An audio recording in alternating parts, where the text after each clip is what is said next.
Querido profesor, bienvenido a Málaga. Bienvenido a Málaga a darnos estas lecciones magistrales, que esta vez lo hemos enfocado sobre las subvenciones, como otras veces, y las encomiendas de gestión. Sí, me gustaría que comentásemos, que nos comentases en qué situación nos encontramos actualmente, ¿no? Con tanto recorte, con tanto estrechez. Tú sabes que el gasto público pues, ha disminuido. Entonces, ¿cómo ha afectado? ¿Cómo ves? ¿Cómo, bajo tu punto de vista personal, cómo ves que ha afectado este recorte en el gasto a las subvenciones, ¿no? ¿Cómo?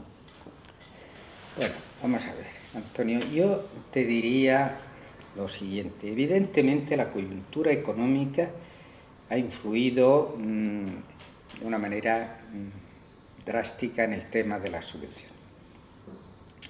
Ha influido en primer lugar porque los recursos son menos y por tanto pues la administración se ve obligada a recortar muchas líneas de subvenciones.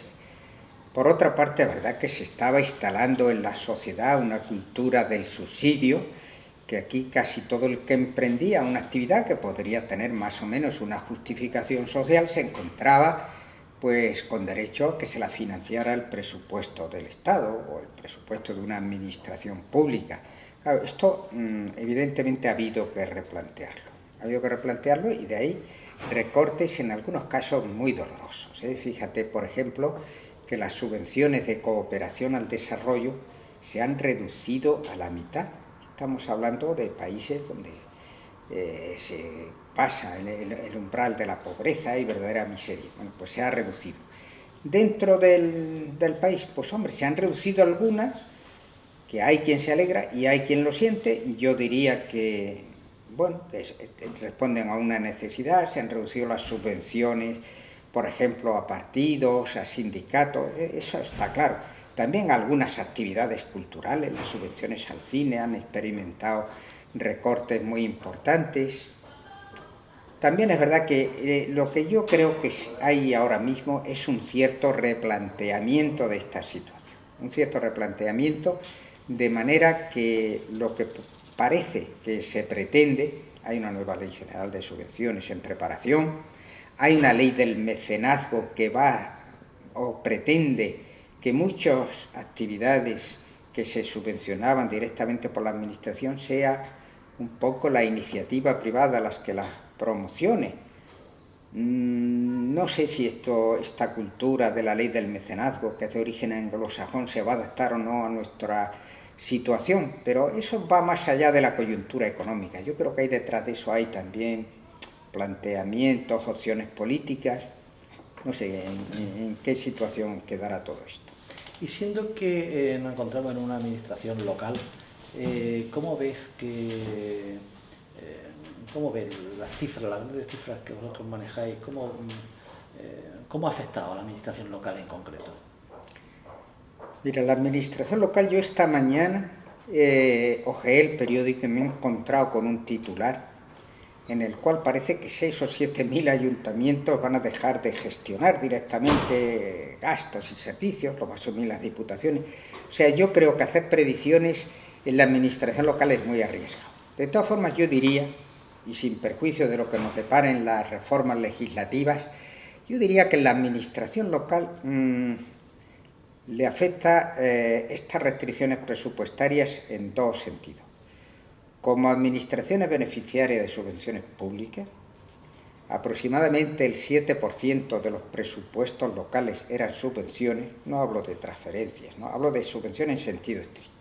Y estas, lógicamente, se han recortado, van a prestar menos servicios de los que prestaban. Por otra parte, las administraciones locales conceden subvenciones y también a esta segunda vertiente les va a llegar el recorte. Yo la única parte positiva que le veo a esto, por buscarle algo positivo, es que, bueno, al haber menos dinero para gastar, habrá que gastar mejor. A ver si aprendemos a gastar más eficientemente. Pero desde luego hay que asumir que la reducción es inevitable. Esta tarde vamos a tocar un tema que la ley de contratos ya no lo contempla, y es esa figura que quizás con el transcurso del tiempo yo observo que los gestores públicos están preocupados, ¿no? Quizás porque una figura que se ha utilizado o que tenía una finalidad, pero yo creo que se ha utilizado para otras finalidades. Yo creo que se ha cambiado el giro de lo que en sí se planteaba a lo que realmente ha ido a parar, que es el tema de las encomiendas de gestión. ¿Cómo ves, así a grandes, cómo entiendes tú las encomiendas en la estructura actual, ¿no? Vamos, la encomienda de gestión es una figura muy novedosa y yo diría que se han acogido con gran presteza muchas administraciones públicas a ella, y probablemente detrás de ese acogimiento exista una voluntad de liberarse de las exigencias de la contratación administrativa, que son bastante rigurosas. Entonces, ¿qué puede ocurrir? Pues puede ocurrir que realmente estemos ante un fraude de ley, pero no necesariamente. Es decir, la encomienda de gestión, muy resumidamente, consiste en lo siguiente. La Administración, cuando necesita bienes y servicios, recurre al mercado. Y para eso utiliza la contratación, las leyes, la legislación de contratos. Pero también puede valerse de sus propios servicios. Tú no le puedes impedir a una administración, por ejemplo, que monte una imprenta para imprimir sus propios productos, ¿no? Entonces, ahí nadie ve una objeción a la competencia. Bueno, pues la administración se ha montado así, se evita a lo mejor márgenes. El problema es que la encomienda de gestión da un paso más y ya no considera simplemente ajena a la contratación aquellos casos en los que un órgano de la administración desarrolla el servicio, sino que nos encontramos con organismos e incluso con empresas públicas que tienen una personalidad jurídica distinta de la administración del Estado y los utiliza como medios propios. Es decir, ya no va a ser el negociado aquel que lleva la imprenta, va a ser una empresa pública inscrita en el registro mercantil el que va a desarrollar actividades que antes se contrataban. Esto evidentemente puede suponer un riesgo, pero no necesariamente. Es decir, si se cumplen las exigencias de la ley de contratos, que realmente son escasas, pues podría ser simplemente un problema de organización administrativa, que en lugar de actualizar o de actuar por los mecanismos tradicionales del derecho administrativo, busca otros mecanismos nuevos. Quizás no estamos viendo que se ha utilizado en definitiva para obviar a la ley de contratos. Sí, no, estoy totalmente de acuerdo en que es una figura muy escasamente regulada y la laguna legal pues se aprovecha inicialmente buscando a lo mejor mayor agilidad, pero detrás de eso pues posiblemente se puedan infringir las normas de la competencia.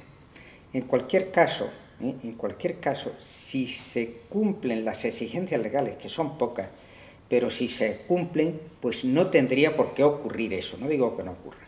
¿Por qué? Pues porque cualquier empresa pública no puede actuar como instrumental para realizar un encargo. Hace falta que sea pública 100%. En cuanto haya una participación privada, por pequeña que sea, ya no podría actuar como instrumental. Ya eso es un límite a ese posible abuso. Luego ten en cuenta que una empresa instrumental, si realmente es instrumental, cuando ella vaya a contratar ese encargo, si no tiene medios propios, le obliga la ley a que aplique la ley de contrato. O sea, la empresa instrumental no se puede saltar alegremente la ley de contrato, sino que si allí había que convocar un concurso público, tiene que convocarlo en la instrumental. Yo diría que el problema al final está en que, como la instrumental, en este caso estamos hablando de empresas públicas, están sometidas al derecho privado, pues bueno, lo que aplican de la ley de contratos son los principios, evidentemente no tienen los controles públicos, no tienen interventores, no tienen un asesor jurídico que, por lo menos con la independencia que pueda tener un funcionario público.